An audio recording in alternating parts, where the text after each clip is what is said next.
Hey, what's up? Scott Balkum here with Imagination Creation Films.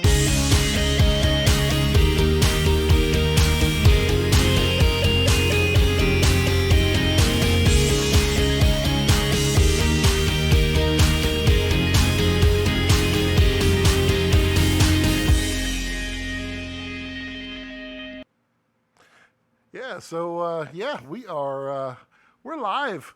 We are here. We are ready to go. We've got, hopefully we're not going to drop too many packets this time. You just never know. I mean, it's Friday, it's afternoon, it's 4 o'clock. And, we got a lot we can chat about today. Cameras is definitely one of the topics I want to talk about. Windows versus Mac, or PC versus Mac. That's what I want to talk about.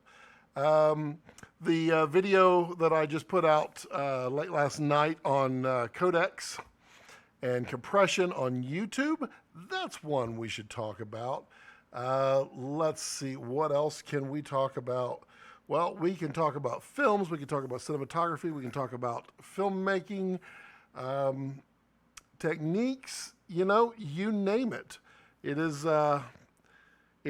definitely something cool that we can do together because, I care. I care about each and every one of you, and I just want to be the best out here that I can for you.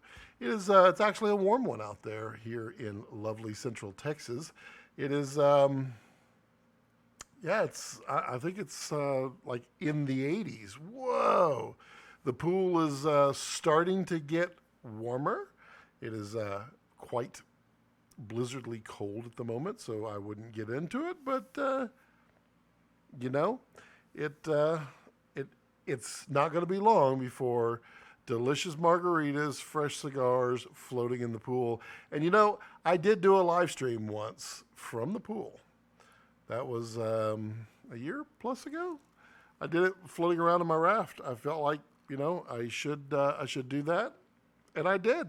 And that is the beauty of live streaming, pools, cigars, margaritas, all that good stuff. So probably only going to live stream today for maybe an hour, hour and a half.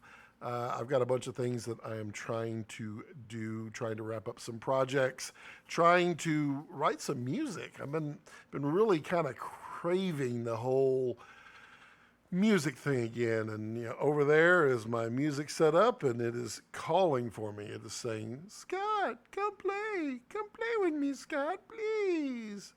And so I'm gonna be planning on doing that. Hello, Wesley.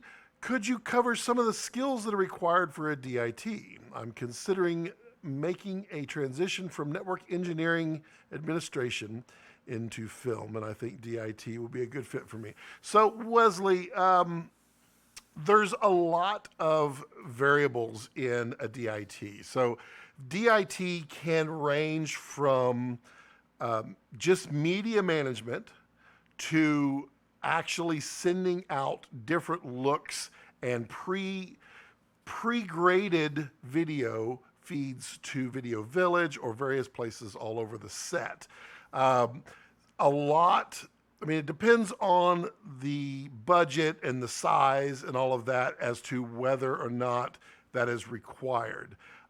Typically small shoots where they don't really have a big Video Village, but they have a lot of cameras and they have a lot of media coming in and out.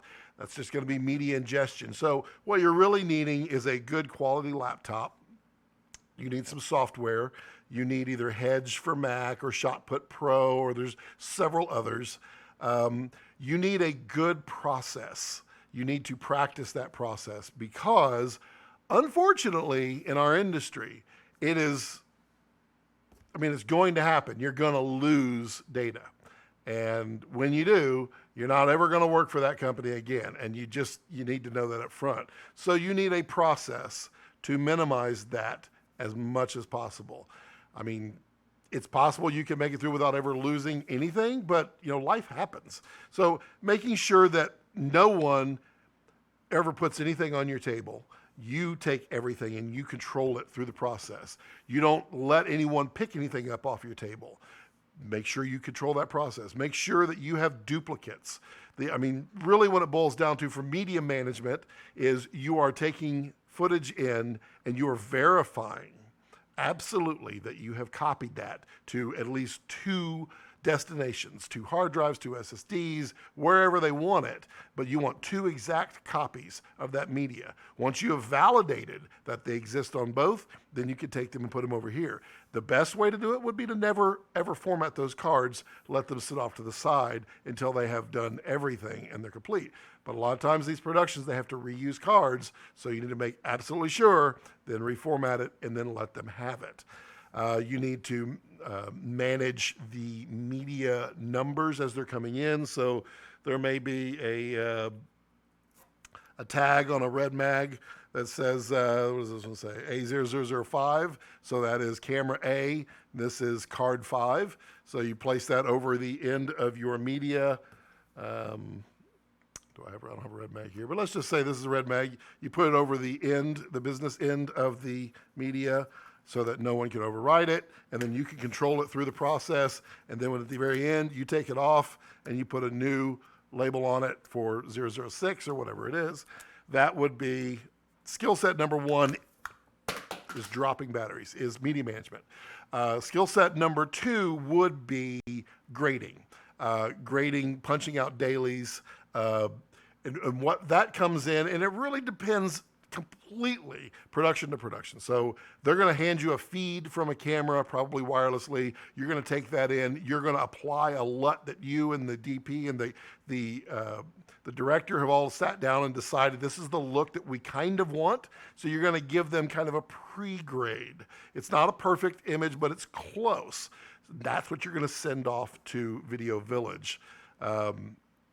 So that they can see, because if you send them log, they're going to go, hey, can you make that more contrasty? Hey, can you add some more saturation? It looks really flat, because they don't get it. They only want to see the finished product. So you're controlling those feeds, and you may have to send out multiple feeds. Excuse me.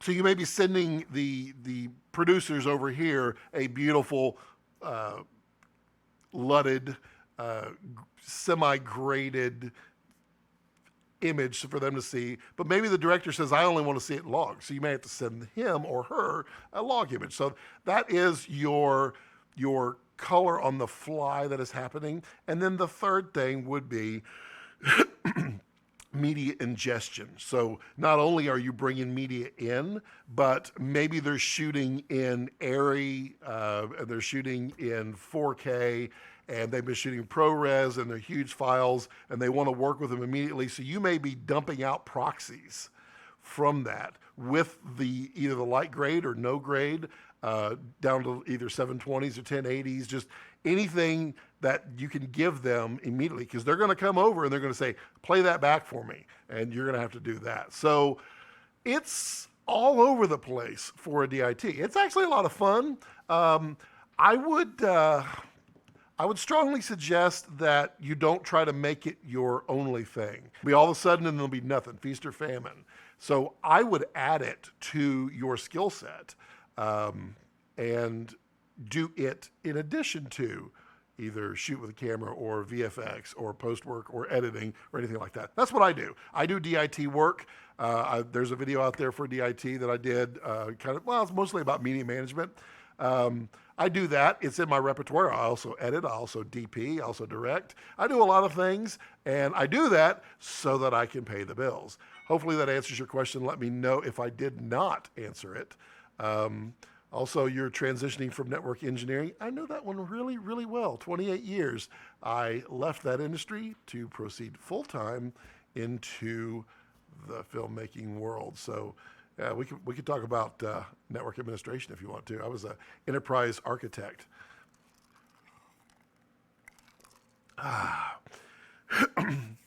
So how else is everybody doing? We're doing good on the stream. That's good. We got lots of people out there. I know there's several of you out there who just like to listen in the background. I want to say hello every time, just because you just need to pop in and go, hey, listening in the background, and you just disappear. That way I'll know you're there. Hey, Lewis Photographic. Hello. How are you, sir? How is it going? It is. It's good to see you again. It's been what 2 weeks, I think, since I last spoke with you. Wesley says, "Awesome. Thank you so much for answering that for me." And I'm kind of old, so I'm very encouraged that you were able to successfully transition. You're never old. I got to tell you that old is our passion. I mean, well, no, reverse that. We are as old as we make ourselves. So if you're passionate about doing something, you're not old. You can be a kid. I promise. I've got my old guy glasses right here, but I promise when I get on set, I'm like a 12-year-old boy running around going hee hee hee hee. So don't try to don't try to paint yourself as old. Paint yourself as seasoned. And you know what? Sometimes some of us seasoned folks have a lot of other insight that helps us manner ourselves properly on set. So yeah, cool. Hello, Tyler. How are you, buddy? How's your world? You get your music video? Did you get that shot? Uh, I wanna I want to get together. I had lunch with Grumbo the other day. I told him we all need to get together like once a month and just sit down. Maybe we eat pizza, maybe we drink adult beverages or something. But we got to sit down and we got to start being creative with each other just for fun. Lewis Photographic. Oh, the weeks were hard, but exams are done now. Yay! Oh, I do not miss school at all. In fact, school was one of the biggest. I wouldn't call it waste. It's not a waste. I just don't learn that way. You can't sit me in a classroom, have me read from a book, have me take a test, listen to a lecture for 30 minutes, and then get something out of it. I'm not going to. You can show me how to do it. You can tell me how to do it. But don't try to. I just did not like school. It's been murder. I know my parents were never quite so proud as I made it through school, but they're like, "Woo, we're worried." Let's see. Good, got a solid rough cut. Awesome. Down, let's do it. Perfect. Yep. Lewis, what do you think is? I'm a little concerned that the break that Bill Howard and I had to take on the SB50 Cinematography Challenge, I'm afraid we killed the group.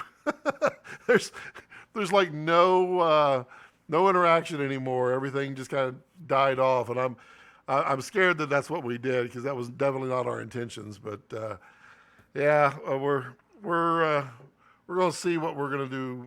Who's that? So those of you who are out here, how many of you are on Mac primarily, and how many of you are on PC primarily? And while I wait for your answers, I'll give you my answers. So I made a really good living for 28 years supporting PCs and in an enterprise world. They switched over to Intel. I started using it as primarily my interface, so my email, my web browsing, that kind of stuff. But then after they got rid of NVIDIA and the AMD CPU or GPUs were really taking their toll on not performing, I started going back to Windows, and I built a Windows workstation. And I have been working on that Windows workstation now for 3 years, solidly. Very, very powerful. I've actually got three. This is my original one. I got another one, and then now the super big one that I have now. And I have kind of made the decision lately that I got to switch from Mac to Windows. I love like AirDrop, being able to drop from device to device to device. I love iCloud, how it all synchronizes everything. But honestly, I can't deal with the slowness. I cannot deal with it. It just feels like Apple's kind of fallen away. And I love Apple. I really love the environment. I just can't do it. So I've been switching slowly. I'm on the path now, getting rid of my Apple devices. And one of the ones that's been struggle for me is my music creation. So I've been using Logic Pro If anybody knows what that is for, well, gosh, since back when it was before Apple. And it's going to be really, really hard for me to switch off of that one. But I've determined I have to switch. So that's a tough one. Let's see what we got here. Could be, but it'll be there soon. And so all of them. Oh, that's good. Okay. Tyler's on Mac, but could definitely make a switch in the future like we talked about. Yeah, it's it kind of makes you wonder. And for those that say, oh, but Apple dominates the environment, Microsoft is a bigger company than Apple now. That should tell people something. Apple was number one. They became the largest corporation in the world. And then they started making some mistakes. They didn't make mistakes. They just didn't innovate. They stopped. Steve Jobs was a force that was moving Apple forward. But there are no Steve Jobs that are allowed to be a force at Apple anymore. You've got Tim Cook, who's just a business person. And Apple was number one. Now they're not. Now Microsoft is now the largest corporation, well, they were a week ago, in the world. They are bigger than Apple, which should tell Apple, maybe you were onto something, maybe now you're not. I don't know. My teacher once said, Lewis is a great guy. There's just one thing in his way, school. You know what, Lewis? I completely agree. When I was in school, there was nothing that I could visualize more than not being in school. Apple, too expensive, not compatible. Yeah, it is true. And, you know, I believe that if Apple released their operating system for Intel, just for any PC, and they allowed drivers for NVIDIA, I think they would redominate almost completely the market.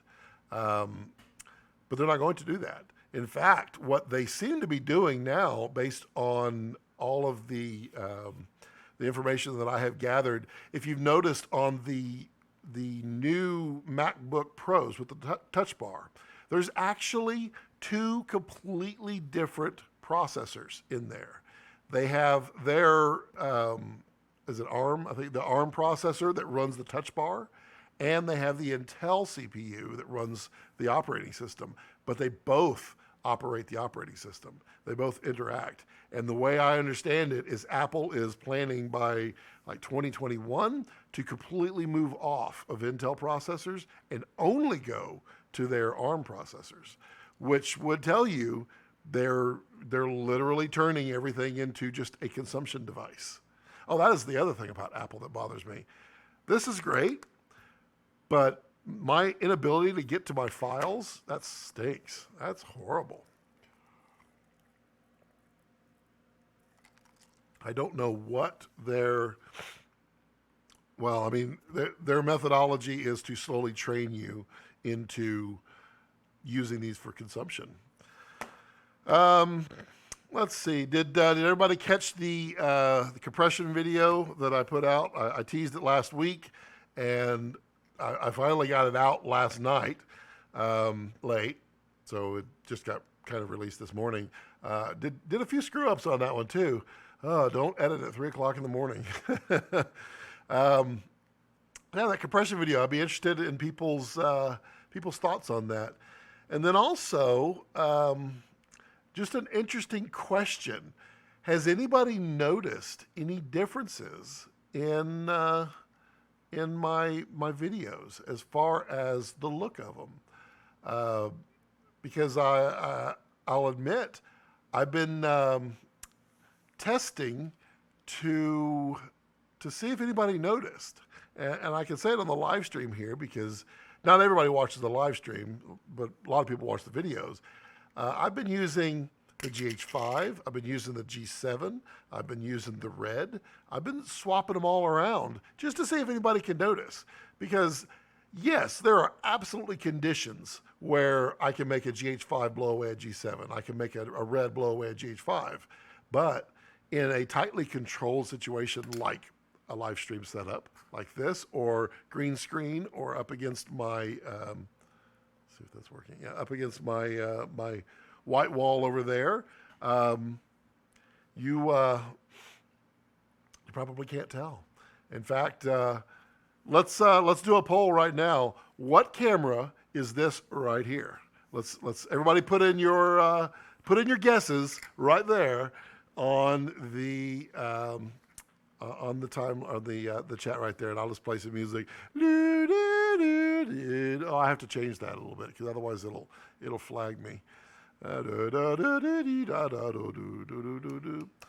Um, let's see.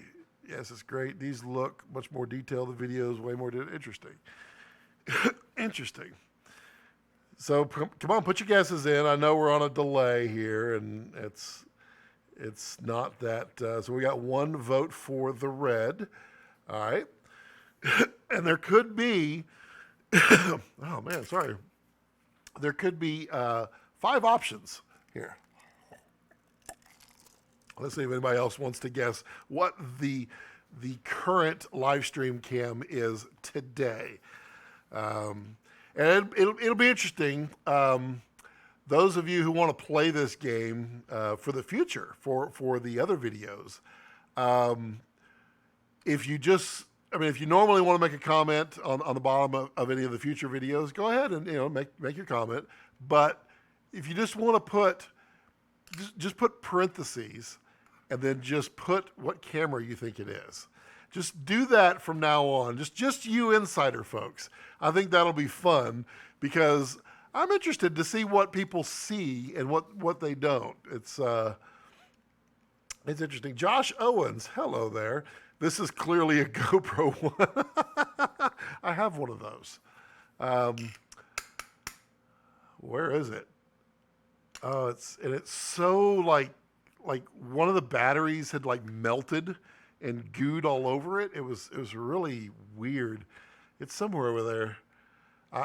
I'm actually I think I'm going to get rid of all my GoPros now completely. I did order the DJI Action or Osmo Action. It will be here Tuesday, so expect a review on that. Everybody else has done one, so why can't I? But I really feel like, based upon what I've seen on a few people's videos, a lot of people's videos were just focusing on oh, look, it's got stability, and look how I can vlog with it. I'm interested in it not looking like a GoPro, which the DJI does not look like a GoPro. So I'm kind of a little excited about that. However, I probably will keep my Hero 7 and convert it to, Tyler will remember that. There's several manufacturers that you can buy replaceable lenses. And I found one that has, I think it's a 4.7 millimeter lens. And all you got to do is pop the front off and unscrew it. And you screw in the new lens, and it is non-fisheye. And I probably will do that to my GoPro Hero 7, just so I can have that for fun. So, Josh, we're voting. What camera do you think I am live streaming on today? So put your vote in. Oh, that's right, Bill. Yeah. It could be the VHS camera. This could be VHS right here. It's hard to tell. Super 8. I Lewis, I laugh about that. I actually sat down and thought about if it was ever going to be possible to live stream with a film camera. And I came up with a way to enclose it and have it go in through a processing tank and then export or come out. The problem with that is I do not believe you could get a quality control over the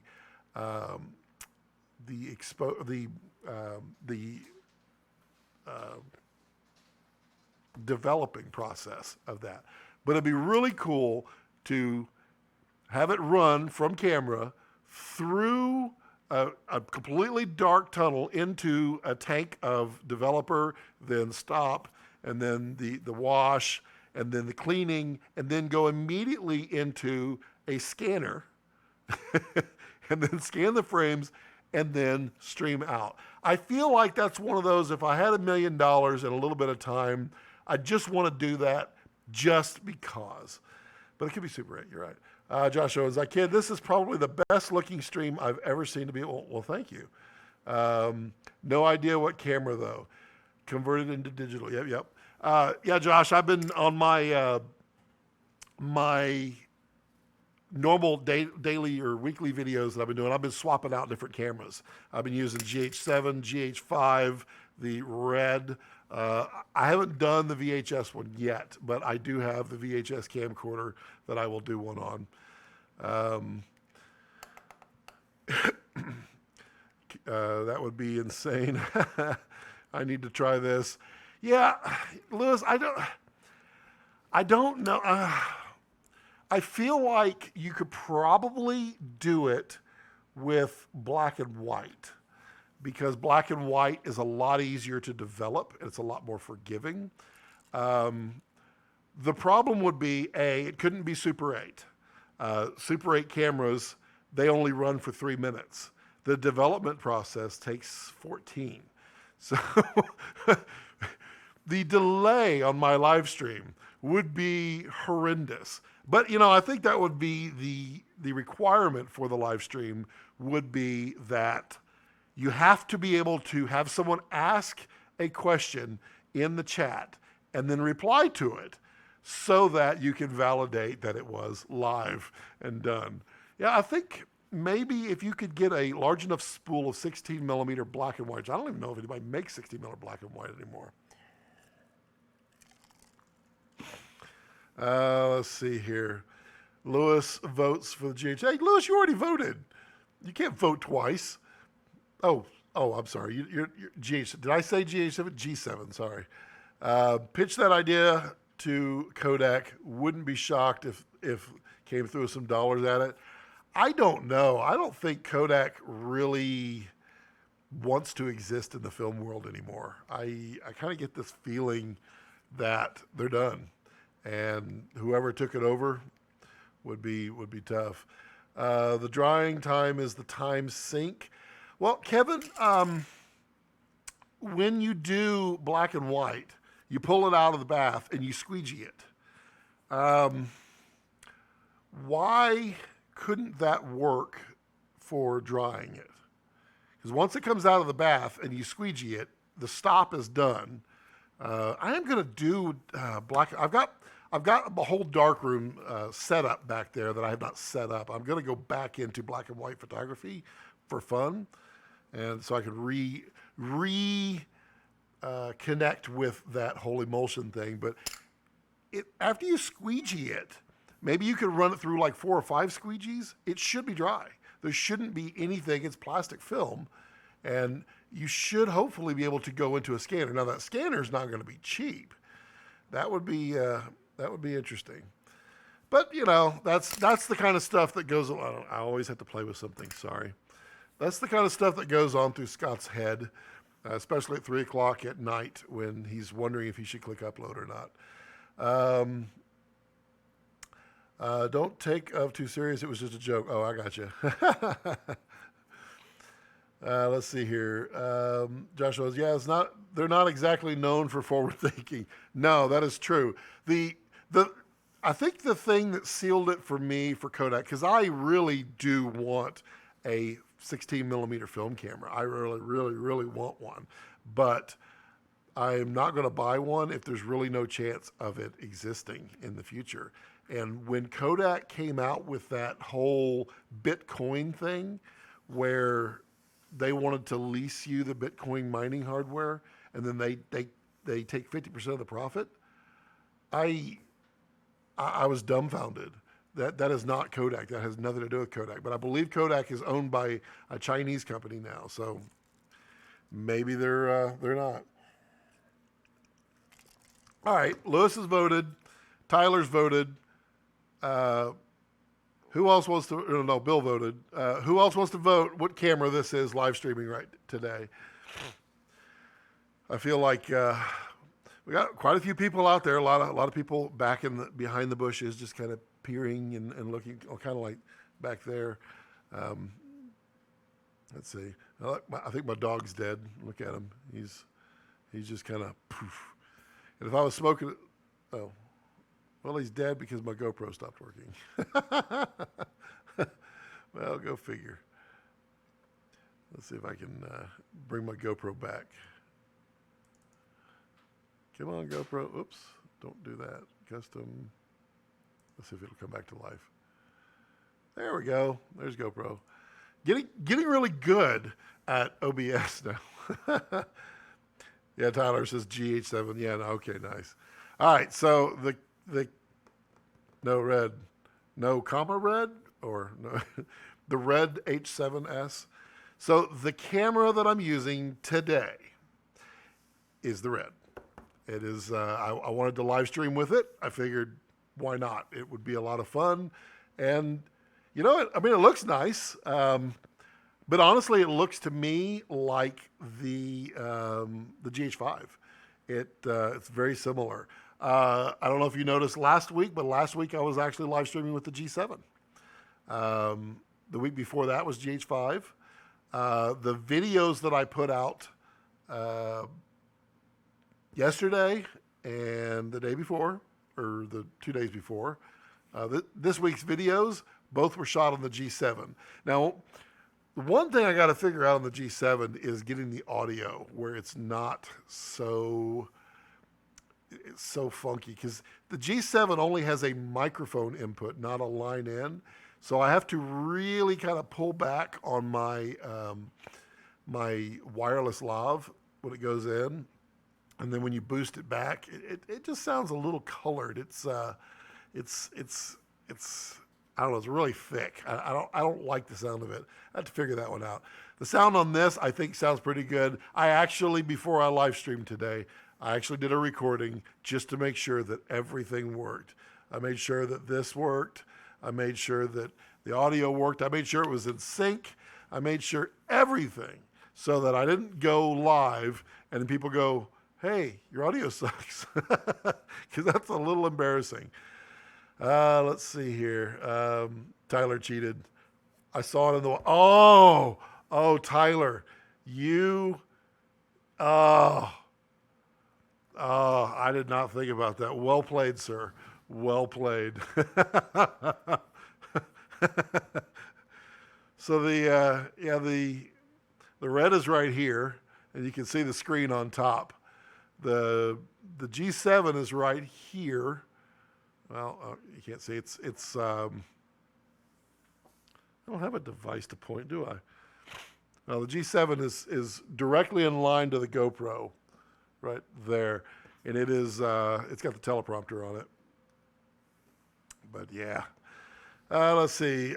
Kevin says a U.S. Navy technique was to run photo paper into alcohol, light the print on fire, and snuff the fire out to dry the print. Interesting. Well, but see, Kevin, to do the live stream, you would not need to print it. You could use the negative. So we wouldn't need to dry paper. We only need to dry film, which the squeegee should help. So theoretically, I mean, you have a long bath, and I believe someone can correct me if I'm wrong, but I believe it's 14 minutes to a full black and white development. So it'd be shoot it, comes out, goes into the bath, goes through a chain in there so that it absolutely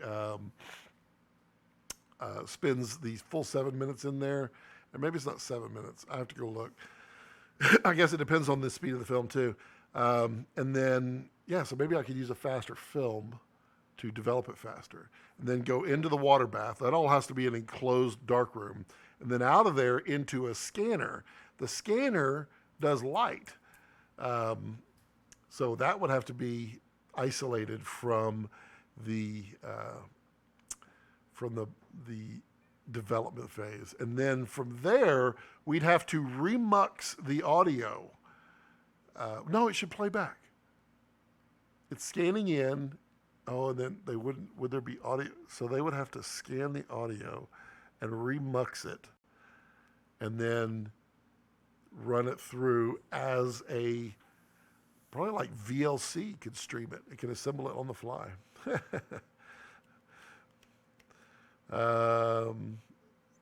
It looks the same thanks to YouTube compression. Where can we learn more about online compression? Nice, Bill. That is a great segue. Hey, did you see my video that I put out? Yeah. Lewis says, 14 minutes later. Hi, Lewis.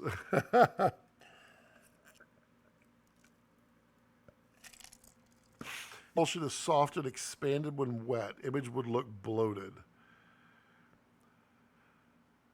But it could be done. Would only be a couple of million in engineering to pull. I don't think it'd be that. I don't think so. If you could borrow a film scanner, yeah, you know the real struggle would be getting the film to move through the bath.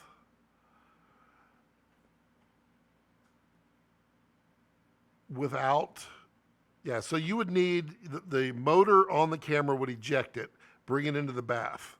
Then you would need a motor pulling it out of the bath. So you could not live stream by yourself.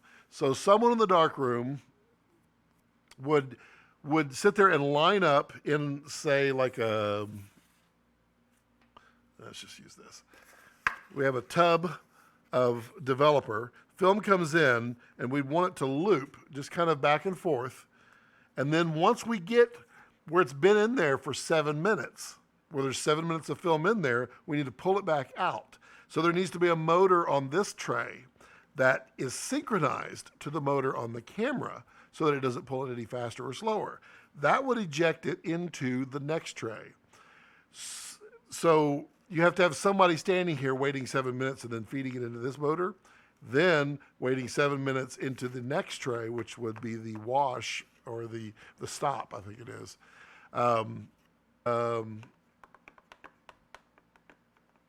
You know what, though?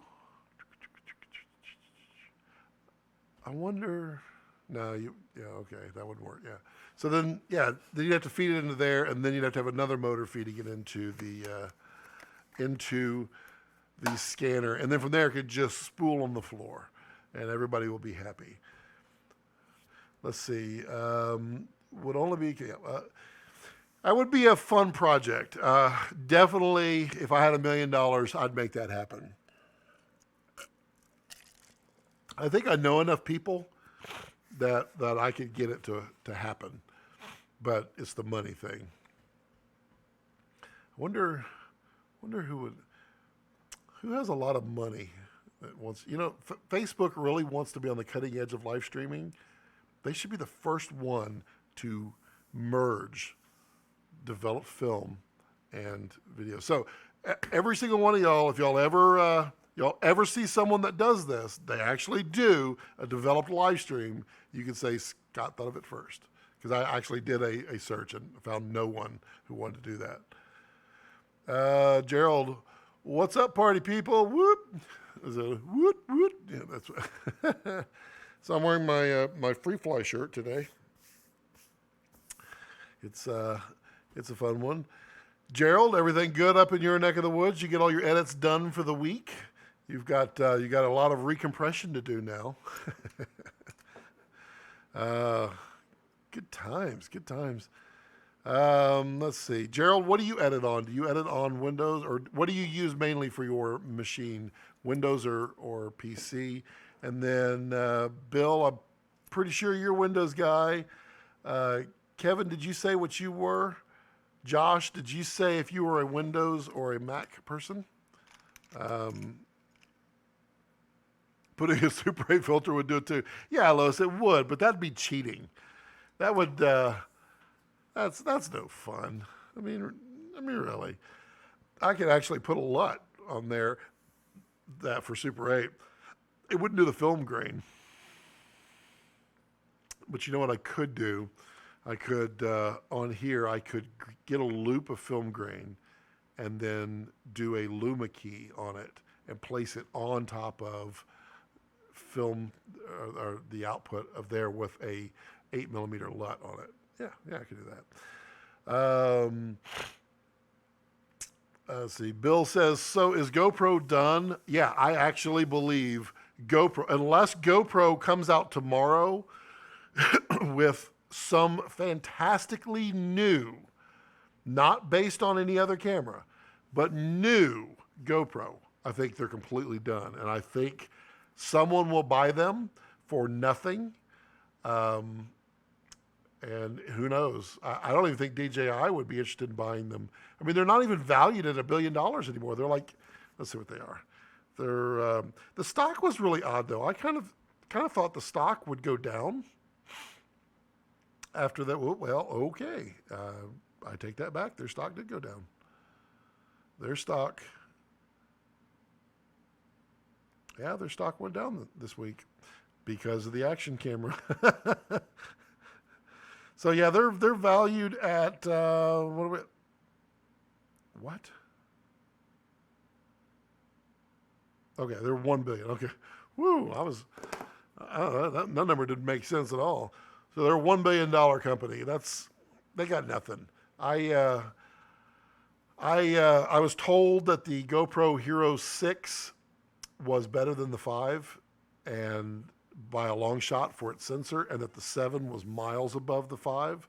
I bought the 5 originally over. I have an original. I have a 3 plus, a 4 silver, a 4 black, a Session 4 or Session 5, a Hero 5 black, a Hero 7 black, and now the DJI Action. And honestly, I don't think there is very much difference at all from the Hero 4 black to the Hero 7 black. I mean, yeah, there's a couple of features you can do, but they even took away stuff like the ability to punch in and not get that fisheye, get a nice rectilinear look. Can't do that with the new ones. You have to use their correction, and it's horrible. It's ugly. So yeah, I would say GoPro is done, and I'll let you know here next week when I get my new one. I had 2, yes, all-nighters this week. I'm all Windows. Wow, you gotta do something to speed up your editing game there, Gerald. What's your holdup? What's your biggest slowdown for you? Josh says Windows for me. That's interesting. Have you accepted the challenge? What is the challenge?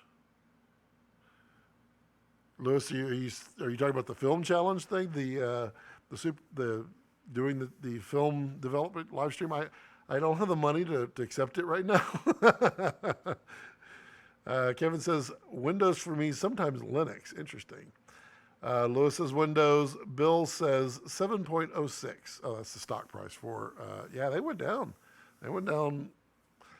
I mean, it's not a huge amount, but I mean, they IPO'd at what, like 12 or 16 billion, and then they released nothing. They've released. They're the Tim Cook of what GoPro. So GoPro was leading and innovating, and then nothing. The challenge Super 8. Yeah, I'm throwing down the challenge. I would love to do it, but I don't have the money to do it. Now, if everybody wants to contribute in Patreon, maybe I'll put that out there on the Patreon as a challenge. If I can raise $1 million, I'll do it.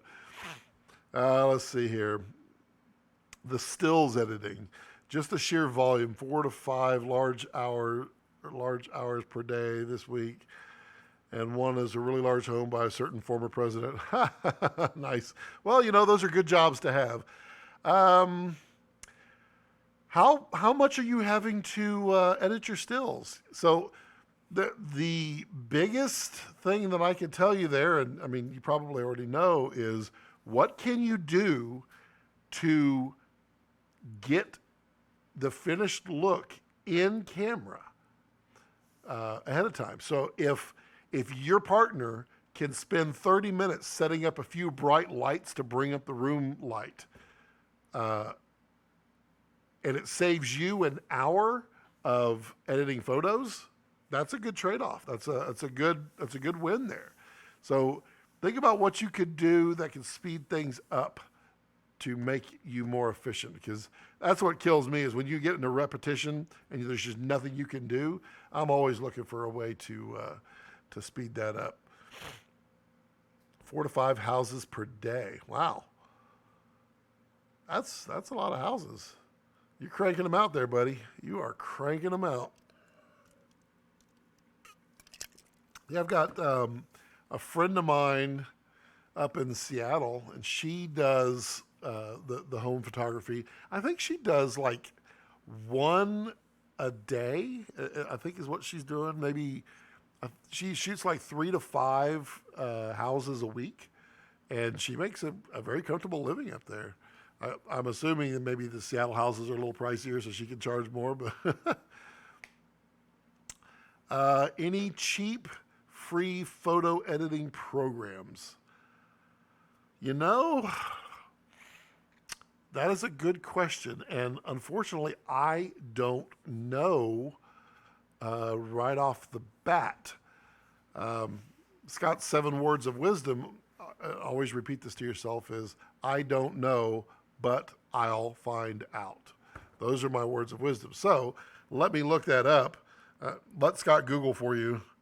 Because if there's some out there that I recognize, then it'll trigger my memory. Free photo editing software. I have not been in the free photo editing for quite a long time, so I don't remember anything that's out there that's free. Let's see what they say here. If I recognize something, I will spit it out. So GIMP, GIMP uses GNU. Okay, yeah. General Library, Paint.net, interesting.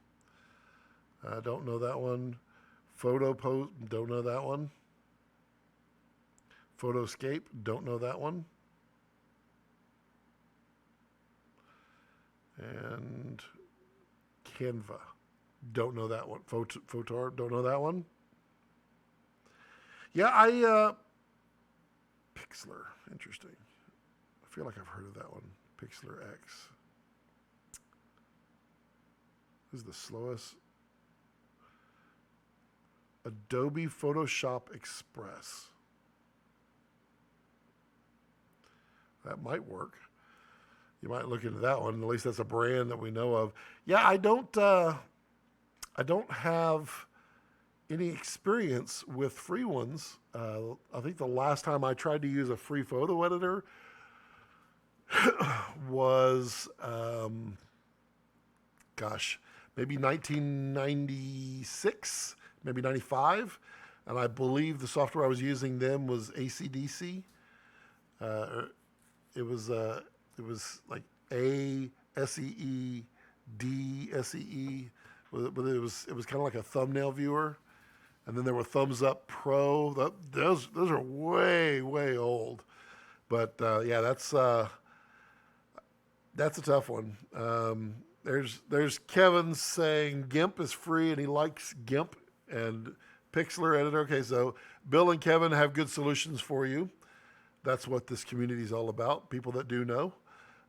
Gerald, all exteriors are exposure bracketed, and I can't convince him to get rid of the Mark III, and it only gets 1.5 hour max on site, which means post work. I got you. So, Gerald, what if, yeah, you're stuck. I would tell you, go get a Sony A7R III and take one photo. And it has so much headroom that you can pull out the shadows and kill off the highlights and be able to recover that without having to bracket. You can bracket and get some really nice HDR stuff, but you would not have to do it as much. So that could be worth it there.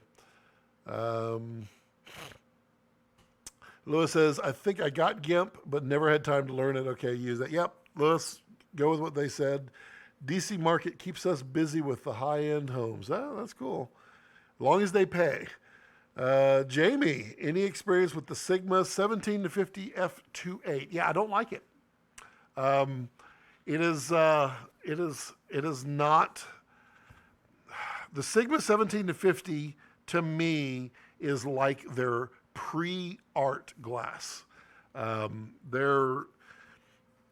If it says art on it, if it says art on the box, then, well, there's an A. So kind of hard to see, but like right there's a sticker that says A. That's for their art. If it's an art glass, it typically is going to look really nice.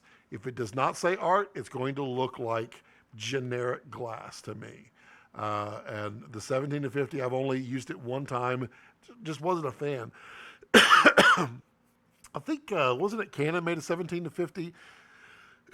Sorry. I think it was a 17 to 50 or 17 to 58. That was like, man, like 2000. I think I used theirs back then. And it was okay. It was Nikon. It was Nikon that made it. I had it for my 200 or D200. I wasn't a huge fan of it. It was tough. So I'm going to try to get the Sigma 1835, but it's not stabilized and costs more. Well, Jamie, it's a better piece of glass. I mean, it is literally my favorite piece of glass for normal day-to-day use. My real favorite piece of glass is the Canon 70-200 Mark II f2.8. But honestly, the 18-35 is an f1.8, which means you're going to get a lot more low light, and you're going to get that. An f1.8 on your crop sensor is going to provide nice bokeh in the background compared to an f2.8. So think about that. Gerald, Jamie, I have that lens, nice little sharp lens for my APS-C camera, especially. Well, Gerald likes it, and you know we're all have our own backgrounds and our own opinions, and you know, take Gerald's advice. I don't like it. I'm not a fan. I also don't like the 24 to 70 Canon, and that's an $1,800 lens. Don't like it at all. I don't like the 28 or 24 to 70 Sigma. Their art, I don't like it. I don't think it looks that good. But their 1835 and their 50 to 100 is fantastic. Pixel Editor is browser based, but you have to run Flash. What is Flash, Bill? That sounds made up. Is that something from like yesteryear? Do you have to load like Windows 95 to do it? There's also Polar, which does good for free on the fly color correction. That's nice.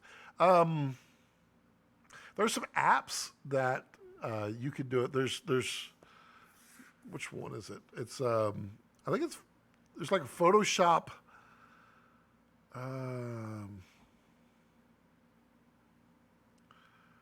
There's one that I have, and where is it? That allows you to take raw images on the phone. I think it's like Photoshop. No, it's Lightroom. So you can get a Lightroom app and you can download photos into it and actually do some manipulation. I think it's $10. So, I mean, I wouldn't go for just free when $10 might do. Let's see here. Gerald says, Gerald says, LOL, my A7 III gets here tomorrow. I'll be showing them what I get with a single exposure. Hopefully that it does it. It does. The sensor in the A7 III is based on the same sensor technology as in the A7R III. And I misquoted a couple weeks ago when I thought it was a crop. It's actually not. It's a full frame. And I'm actually considering it as a time-lapse camera. But I probably will go to A7R III. But we'll see. Yeah, the A7 III is got a lot of dynamic range. A lot. So, yeah, I think you'll be surprised what you can pull out of it. What you need to do on it is determine what ISO to best shoot at. Because if you're exposing for the ISO there, then you're going to have some dynamic range on either side. And there is a dynamic range. As you go up in ISO, you're moving your dynamic range towards the highlights. If you go down in ISO, you're moving your dynamic range towards the shadows. So you want to find the middle ground. And it's usually what they call native ISO, which there's no such thing. But find that one out. That'll give you your most ability to pull out from both sides. Yeah. But I know with the Dragon, you can honestly pull a lot of stuff out of the highlights. It's pretty phenomenal. And it's just a sensor at that point where we're pulling it the same way as just a photo would be. So it's late over here. Goodbye. Auf Wiedersehen. Yeah. Lewis, goodbye, sir. Hope you had a wonderful live chat. Jamie says, I need stabilized bokeh. Well, Jamie, don't you have a gimbal? Pretty sure you have a gimbal. Maybe that would be how you stabilize your bokeh. And you can't get stabilized bokeh because if you have bokeh, that means you're running at a really, really low f-stop, which means your field or your focus depth is about that far. So the nose will be in focus, the cheek won't.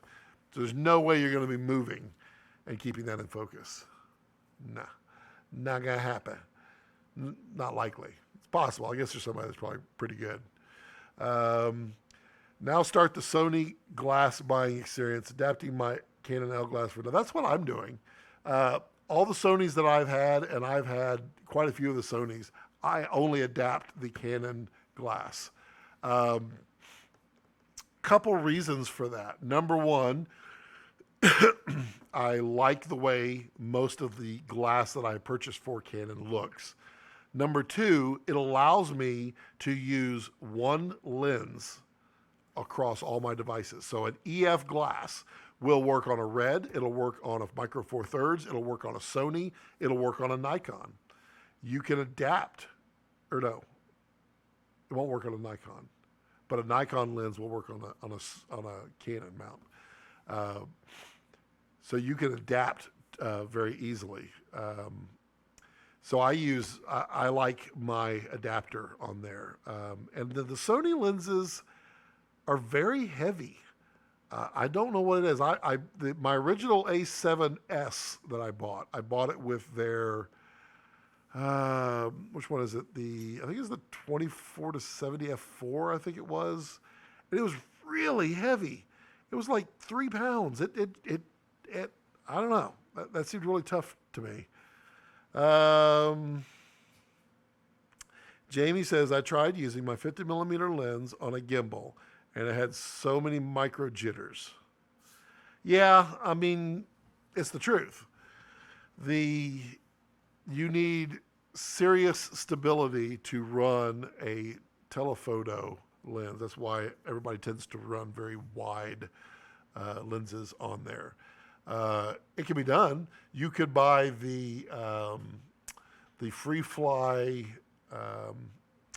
Movi, I forget which one they call it, but it has a 200mm lens in it, and it has 5-axis stabilization on the gimbal, and it comes with a GH5S in there. So yeah, I mean, you can buy that. I think it's $60,000. I mean, you could run with that. Gerald says, what gimbal, Jamie? Jamie bought the Zhiyun Crane 2 Plus, I think it is. You might not be balancing it right. Do you know how to balance it, Jamie? Come on, I've seen your work. It doesn't look that bad. You, what you could do, Jamie, is set your shutter speed to really high, and then stabilize it with warp stabilizer in post to get rid of those micro jitters. I think that would probably help. Jamie says, I tried the Zion Crane Plus and tried the DJI Ronin S. I'm actually running fast ninja walking. Do you not like the Ronin S there, Jamie? I feel like you should. How come you didn't buy the Ronin S on my my Amazon link, Jamie? That's hurtful. Really hurtful, man. Really, really hurtful. Jamie, you like the live stream camera? It's the Red. I'm live streaming on Red today. Let's see if the GoPro's working. Yeah, it's still working. Dog is dead though. Look at him. He just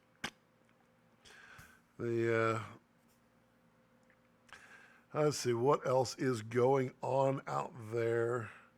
Probably gonna run just another 15, 20 minutes for the live stream, just because I want to do some music today. You need a gyro stabilized camera mount. Yeah, Jamie has he's got caviar dreams, and he's got Bud Light pocketbook. I get it. I'm in the same boat now. There's my small rig adapter for my GH5 or for my Red. Let's see. Jamie says it's all the same 3-axis gimbals, Smimble. That's not true, Jamie. The speed at which they respond, the weight, how they're balanced, can all affect the jitters. Really can. I'm going to start to look for a really nice wide angle for the A7 III just to see the difference from my Canon 16 to 35. Are you looking for a zoom? The Sigma 14 millimeter is pretty amazing. Pretty amazing. But honestly, I'm surprised you guys aren't using like the tilt shifts for your photography, for your building and architecture photography. Tilt shift works really well for that. I just spend on what I need. I can't afford to have the 24 to 72.8 lying around. Neither can I. Well, I guess I can. I can't afford it anymore.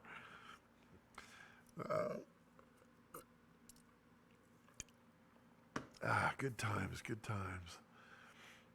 Let's see. No one wants to super chat. Oh, come on. I only ever had that one. No, I had 2 super chats in my life so far. And one was really cool. Wish they'd come back just to say hi. They were the ones that were asking about the Red. They were in New York, I think it was.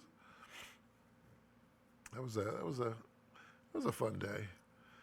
Jamie, you do the live streams? I don't ever see you do live streams anymore. I only see you doing like carpool karaoke.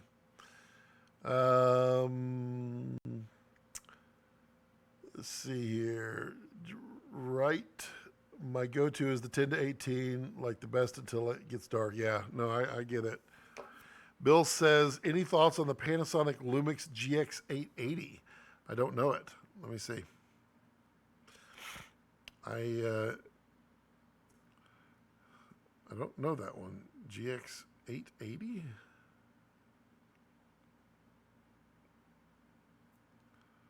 Let's see. When did that came out? Just came out. Announced. Well, let's just see what that has. Bill broke the news here first. Gerald says, nope, Prime probably, but we have a tilt shift that we bust out only on the really big ticket. Yeah, remember we only get 1 hour. I got you. Tony Edwards, hello, Tony. GX880 has a 180-degree flipping selfie screen. But that's what, the G7 has that. What is this? Oh, it's a. Okay. Well, that's weird. It flips up. Okay. Well,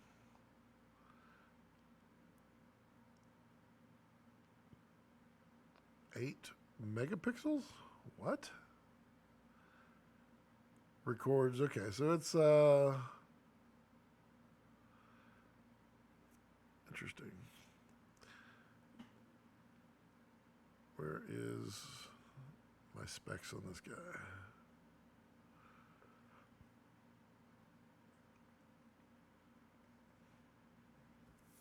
There we go. We'll look at that. Let's see here. Jamie says, I don't do live streams because they're dangerous. Jamie, they're dangerous when you do them in the car while you're driving. That is that's a no-no. I've warned you on that many times. Well, I guess you heeded my warning and now you don't live stream anymore. I killed off Jamie's live streams. Jamie. Come on, give me the specs. Well, they're not. Okay, see all specs. I want a spec sheet is what I want. Come, seriously? Okay. Wow, that is not a lot of specs, people. Come on. Really?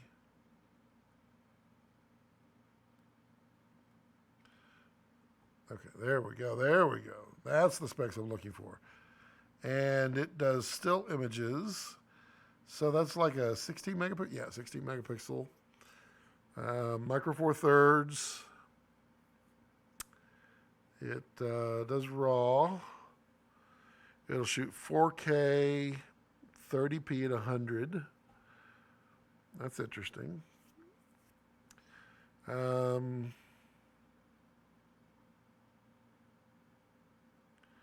Image quality. Yeah, I don't know. I'm not sure what this has over the GX8.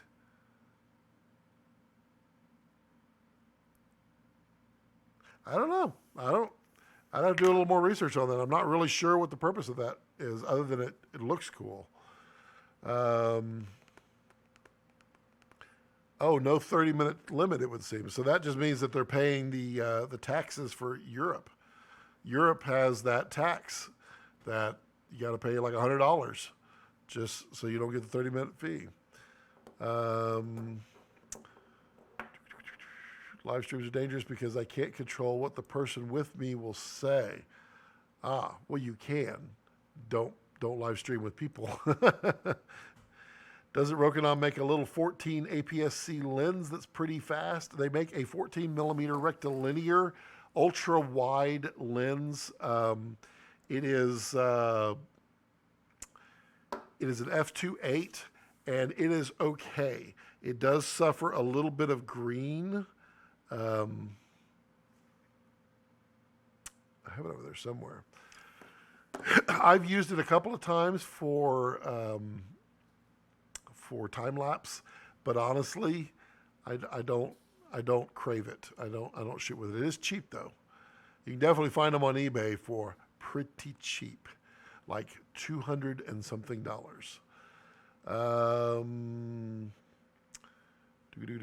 Jamie, yep, Gerald Baywork does it autofocus. It does not for that price. No, they do make one that autofocuses, I believe now, but I believe it's going to be $450, $500. That one may not actually, not the APS-C one. Yeah. But man, at 14 millimeters, that's a huge depth of field. Focus isn't much of an issue. This is true. 14 millimeters is really, really, really wide. All right, let's see, 510. What else is going on, folks? Tony, how's your podcast coming? How many downloads you got now? I know you've been working a lot in the background. What's your enjoyments from it? What are they? Or the enjoyments? Probably the wrong word. What is your retention like on them? What how's it doing?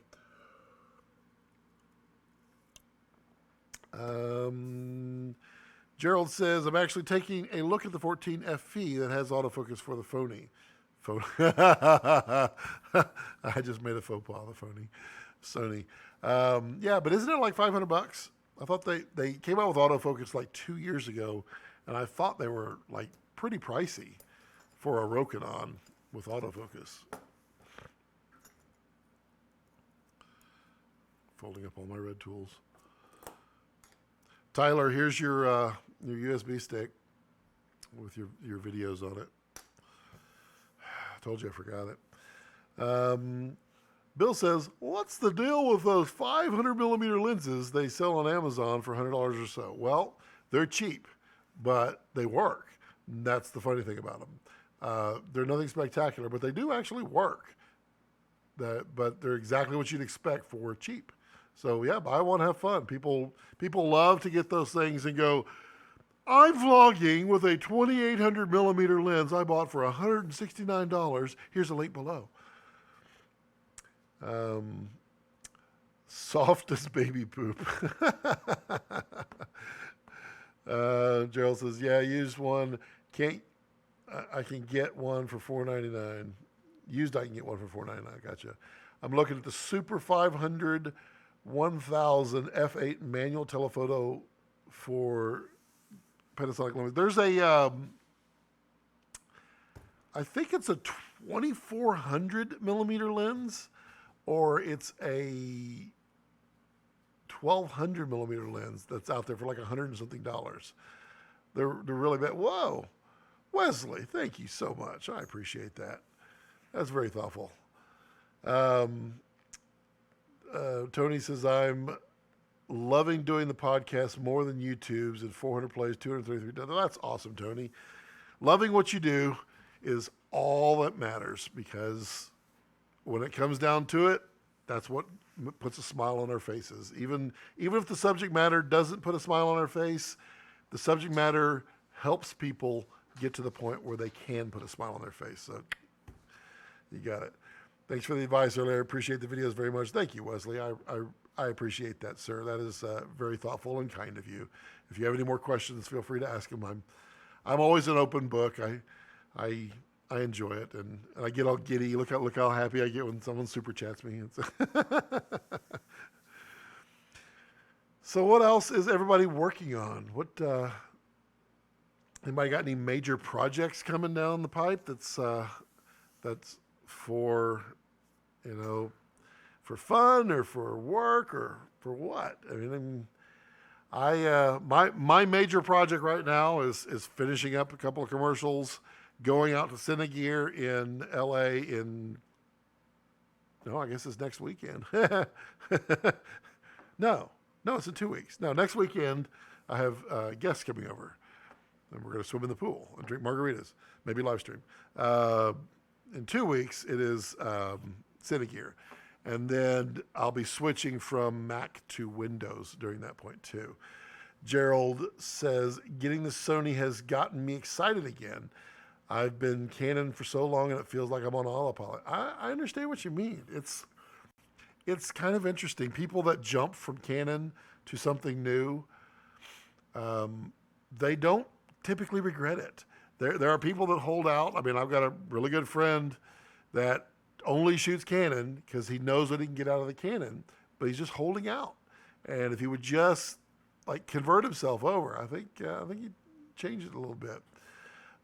Tony says, I find that YouTubes take more time and equipment and the assistance of someone else. That is true. It is hard to do YouTube by yourself. It really is. It's not impossible. I do it, but it's definitely harder. Gerald says, excited, that is. Oh, yeah. You said gotten me exited. That is the funny thing. Yeah. Wesley, one day I have on here a video the day that I walked out of my job to do filmmaking full time. And I've only shared it one time, and it was on, I was a guest on someone else's live stream, and I played it there just in the background, way off like this. And I played it for the very first time. But yeah, the feeling when you exit that career and do something that you love, Oh, it's amazing, and I swear, my hair has been starting to grow back. It is so weird. I can look in the mirror and I see extra hairs that I know weren't there before. Maybe it's all in my mind, but you know what? I feel good saying that. It is. It is not the stress of money is always going to be a thing, but I stopped caring about money a while back, which definitely made my acceptance of life so much better, so much happier that doing this is all I love doing, and it's awesome. Bill says Cinegear is May 30th through June 2nd. Uh, well, we are all here now. This is true, Tony. Uh, Wesley says, I watched that the other. Oh, no, actually, as I'm considering doing the same thing, I loved it. I assumed it was a full-time job in the film industry. It was not. It was that was a management in IT position that I walked out on. They were I'd been there 11 years, and it was going down the tubes fast, really, really fast. But I have worked in and out of television and film and IT for 28 years. Challenge for Scott: screening one of your works at a film festival. You know, you're right. You are absolutely right. That is that is something that I want to do, and I've been thinking about it a lot lately. And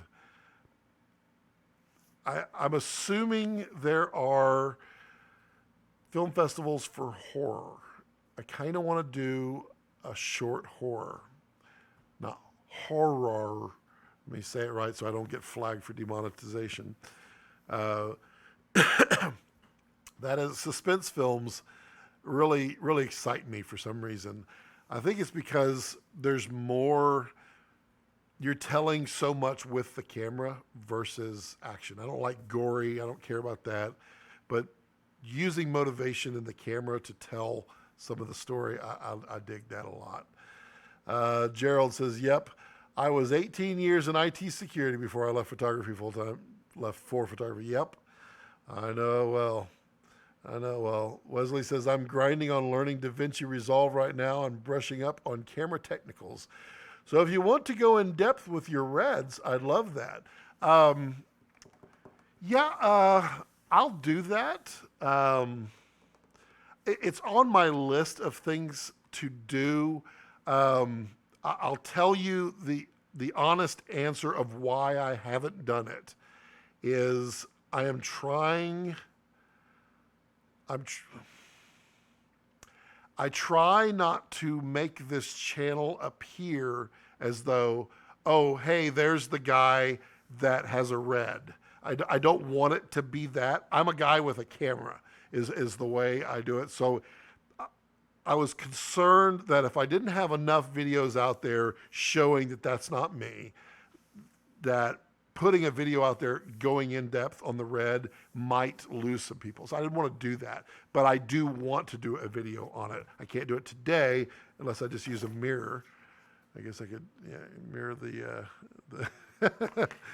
the red, but I can go through it. What all stuff would you be interested in, Leslie, on the red? Are you interested in like the physical camera itself, or are you interested in what you get out of it? Because both of that is good lessons to have.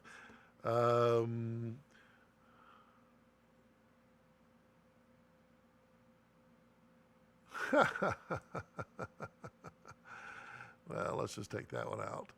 Let's see here. Yep. Boom. Bye-bye, guy. Yeah, somebody, let's just do this.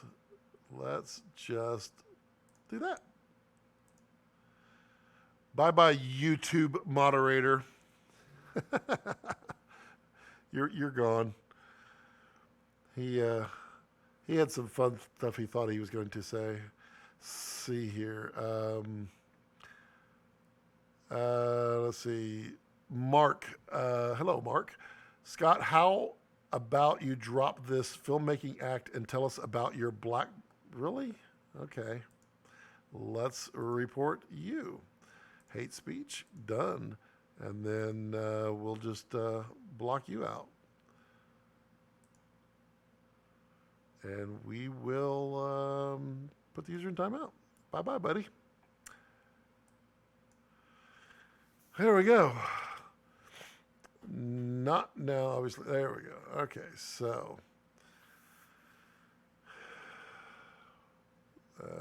just making sure, just catching up here. I want to make sure that no other idiots get in there. Because, I mean, really, how much fun was that for them? Did they really have a great time doing that? And the whole drop your filmmaking act? Really? It's not an act. Let's see here. Wesley says, set up, tear down, troubleshooting, how to get a good quality image out of it. Really, I like your approach to all your videos. So same as always, kind of. Okay, yeah. I'll do that. I can do that. I will work on that. Give me a few weeks. It'll probably be after Cinegear before I can get to that, just because of everything that's going on. But yeah, I'll knock that one out. Now that I know people actually want to see that, I'll do that. Gerald said, "Geez, where's the idiots?" Yeah, I don't know. There were two of them, so obviously they were just like doing left and right. I'm surprised. The first message from the YouTube moderator, which is, I mean, really official, right? I mean, everybody's like, "Oh, wow, it's the YouTube moderator." It was pretty bad, and it's self-deleted, which was great. So I realized that they kept typing, so I blocked them. Let's see here. Let's see. Wesley says, all good, brother, no rush. Perfect, thank you. Tony, by the way, I love your last YouTube video. Which last one? The one last night or the one from 2 or 3 days ago? Also, do y'all like the motivational ones? Because the advice, motivation, that kind of stuff. I want to put those in. Number one, because I feel like short little videos like that help people. They're also very, very fast to make. And it allows me to put more stuff out. I just don't want to damage the channel and damage, what everybody likes by putting some motivation stuff. Okay. And put user in timeout. Bye-bye. Man, I am really, really popular today. Scott, do you have just have the EF for the red? Yes, I have the EF. When I need the PL, I either borrow or rent it. I don't really need it very often at all. Most everything I do, I'm shooting on EF glass. Well, on EF mounted glass. I really like the EF mount a lot. Let's see. So I wonder how many other of these 8 watching are going to be these. Let me see the view.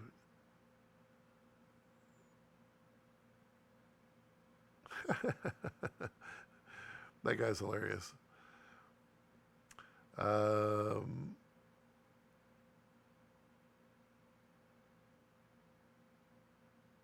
And we're going to put the user in timeout again. Wow. This is getting good. Bye-bye, David.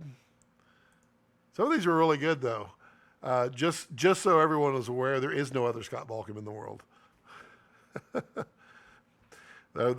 It's funny when they do that. There was a Scott Balkum who was in the film industry 15 years ago. They were a VFX artist.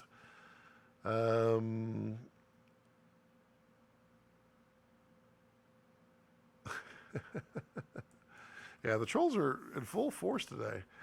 That's pretty nice. Let me just report him too. Won't take long. Hate speech. Yep.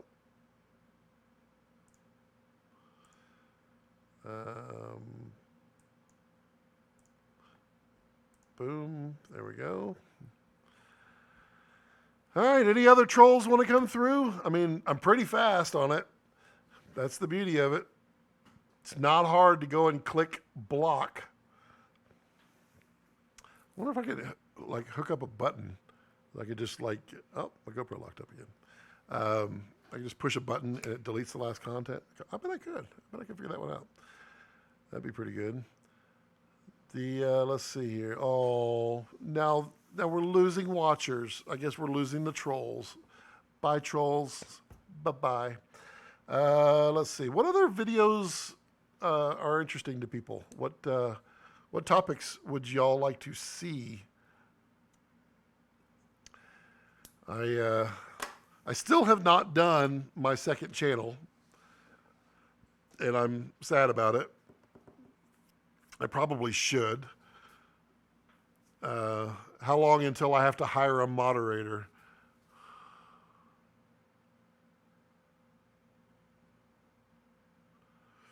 All right, so we're watching Dummies R10, and let's see. We're fingers just on the timeout button, ready for you. Just on the button, just waiting, because my opinion on poetry. I like poetry. I don't read poetry. Poetry is just another method of being creative. Let's see. Bill says, how long until I have to hire a moderator? Well, I assure you, the moment that I can afford to hire one, I will. It'll be my wife. Let's see. Yes, we are all waiting for the cooking channel. All right. Well, Bill, you're going to get to experience some sous vide cooking soon, really soon. Tony says, again, the YouTube about the secrets about Premiere. Oh, gotcha. Oh, sorry. I missed that one. Yeah. Okay. Perfect. Yeah. Those, there's a lot of those settings, that people didn't know. And honestly, I had to get some of that from several friends of mine. I learn, just like everybody else, I learn something every day, and I pass that information on. I learned from Tim Doust, who y'all have seen out here before, from Real Mind. The Real Mind Studios, he knows a lot about compression. And also Phil Holland, who is like a red expert. He also is an expert on codecs and film. And I've spent a bunch of time talking with these individuals and learning knowledge and putting all that together and getting that information out to everyone. So I do like to thank them. What sort of music do I make? Most of my music, I would say 99% of my music, is electronic music, mostly the sound from the 80s and 90s. I do some stuff that's more modern, but I like syncopated, sequenced, repetitious building songs. Dummies 10. That's a shame. I thought you might have some nice poetry. It normally goes hand in hand with filmmaking. I don't read much. The opera is beautiful. Do you ever act in plays? I'm not an actor. I don't act in plays. Waiting. Right. So we're going to put the user in timeout. Bye-bye. And then we're going to report. So you can just keep signing up for YouTube. It's not hard. Really easy. Boom. Reported. And so I'm not an actor, so I don't play one on TV. Well, I guess I play one on YouTube. So I don't act in plays. I've been to the opera. I'm not a fan of the opera. It's a little too. I don't know how to phrase that. It's a little. Yeah, Tony, I'm waiting. Dummies is not introducing themselves. I'm waiting for the stupid comment to come out. And if Dummies, if you're a real person, I apologize in advance. But I mean, so far you're tempting me here. Just waiting to click the ban button. It won't get on the screen, so if that's your enjoyment. Let's see here. Yeah, Wesley, I do electronic music. That's my style. I used to put some of it like on the live streams back before, like when I would say I'd live stream at 4 and I would start the live stream at 3:30 and I would just have the music loop in the background. So I used to have that kind of music out there. I have um, I have some on yeah, conversation has. Not a problem, Tony. We can recover it. The what's the MP3 Bill? What's the MP3 site that we upload our music to? I've got some music out there. I don't remember what my name is out there. No, it's probably Phalanx, PHALYNX. I'd have to search for it. I've got some of my music out there. It's rarely ever finished. There we go. And remove. And report. And harassment. Bye-bye.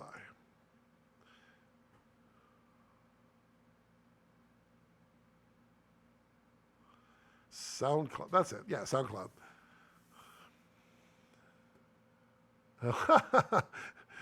So my live stream is being so moderated now that it automatically moderated you, Wesley. Wesley says, so do I. I house and D&B and stuff. Also hobbyist turntablist. Nice. Wheels of Steel. You should throw a link into the comments. I'll check it out. I have to find it.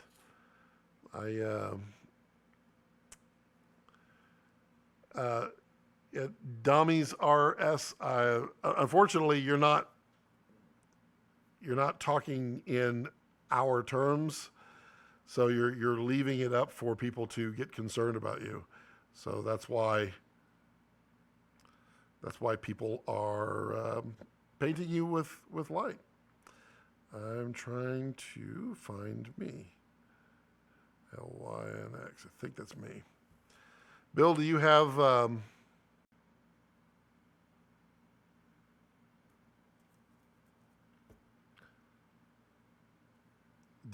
my link? I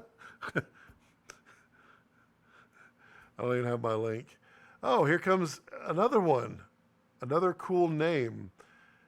Hey, Steven, how's it going? Am I about to block you? Let's find out. Boom, boom, boom. So it's not Phalanx. Something else. Let's see here. So Wesley, what software do you use? The DAW software you're using? I was talking about at the beginning of the live stream that I'm moving from Mac to Windows, and I really love Logic Pro. I've been using it forever, and I'm trying to decide what to switch to on Windows since unfortunately Logic does not exist, and I really don't want to run a virtual machine to do it. Yeah, I think Cubase looks to me like it's the most interesting of them. However, it's not widely adopted, so I don't know about it. Well, Stephen, there are trolls about right now, so we're just watching to see if you're real or if you're a troll.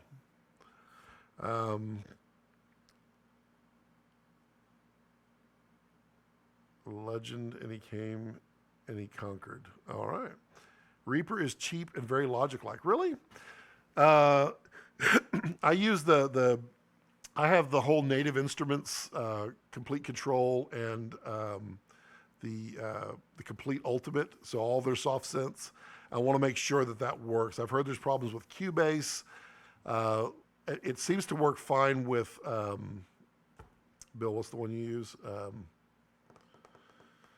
The one that everybody uses now, which is the one for EDM stuff. Ableton, yeah. Ableton is very much worth checking out too. I'm not a huge fan of the workflow myself. Ubuntu is an operating system. What DAW would you use on Ubuntu? Reaper supports VSTs fully, so does Ableton. Does it? Okay.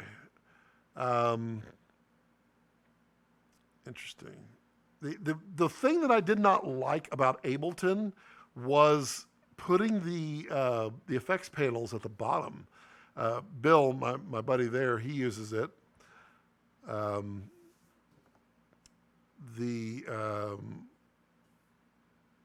Okay. Got it. So we are reporting you. Finally got you. Boom. Report. Done. Let's see. TM, any thoughts on the Mavo LF and the company producing the hardware? So the Mavo LF is I would not call it a knockoff of a Red. I would not call it a Red killer. I would not call it anything other than someone taking cues from Red, a Chinese company, and building it. You're going to be hard pressed to match Red or even Arri with what they can do in camera, because they have so many patents that they control really well. And then they use various sensors that they control really well as well. Yeah, Tony, he's done. Let's see. We are going to hide user on this channel. Bye-bye. And then, so the Mavo, I played with it at NAB, and it looks cool. I have a friend that has one. It works fairly decent. I mean, it's an alternative. It does not have a huge dynamic range. It does have some good frame rates that it can shoot. But, I mean, 13 stops of dynamic range is not a lot when you're looking at the highest end cameras out there. So it's not the highest, but, I mean, if it were trying to be, it's not close. But, I mean, it's a block for about $5,000. I mean, it's usable. It's workable. I am sure that as they progress, which they've already been doing, that they get better and better. So yeah, it's something to consider, something to look at. Not everybody wants a Red. Not everybody wants an Arri or a Sony. Not everybody wants to shoot on a mirrorless. So I mean, it is a good alternative to consider. Will it kill Red? No, not at all. I did use Audacity like, what was it, 1997? I think Audacity, that was it Audacity that came from Creative Labs? And we're going to remove. Bye-bye.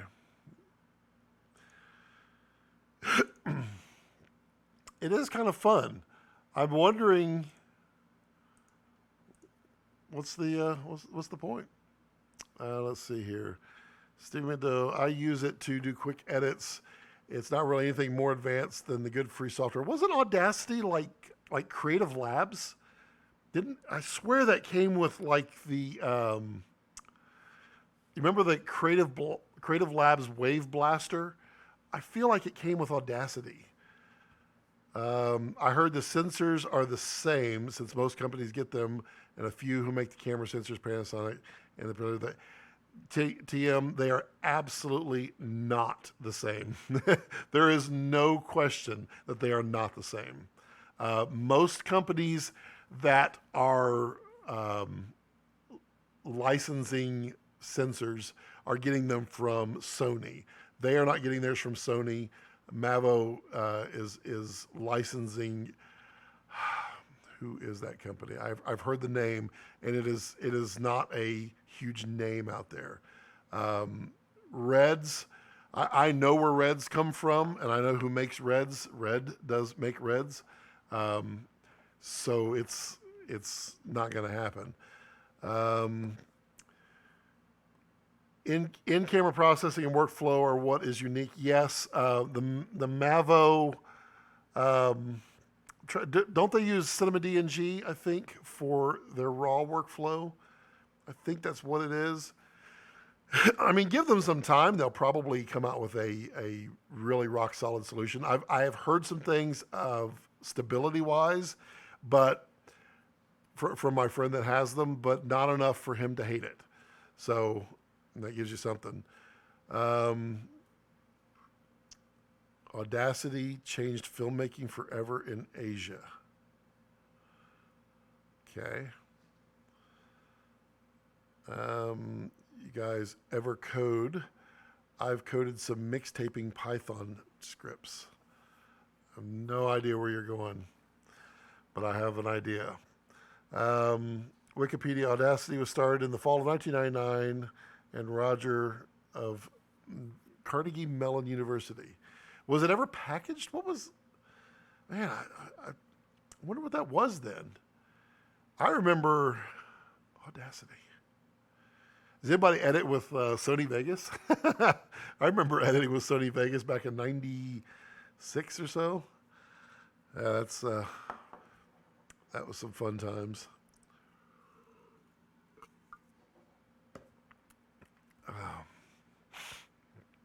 Audacity, I thought was audio only. So how did it change the filmmaking world in Asia? I mean, to to go off of reality, Mr. Singh, you use the word filmmaking. You don't know filmmaking. You're using the term audacity, which is not synonymous with filmmaking. You put the two together. I'm waiting for your next line so I can click report and block. So just go ahead and do it. Cool Edit Pro. Boy, I remember that. Oh, Adobe Audition. I got it. I remember when Photoshop first came out. Yeah, that was a long, long time ago. Long time ago. Wow, the Friday Trolls. I can't say that I'm impressed. I guess, have you really made it in the live stream world if you get troll attacked? Music and filmmaking or something.